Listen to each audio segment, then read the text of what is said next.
لا يلا في البلد. حد يحوش هاني، حد يحوش هاني. ضرب 20 راجل ها؟ والله كان عند بحة ضرب 20 وعايز ياخدني ال 21. ضحك عليا وجابني هنا واستغرب بيا يا جدعان عشان تبقوا عارفين. بقول لكم انتوا متعودين ان حد يحوشني. حد يحوشني.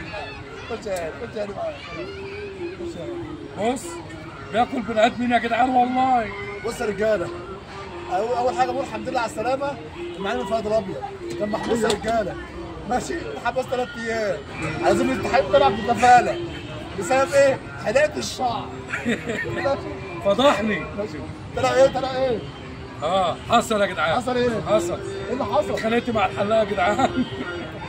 مش عايز يدفع الاجره، عاوز يحلق فرده. بوظ لي شعري يا جدعان وسوت لي دقني.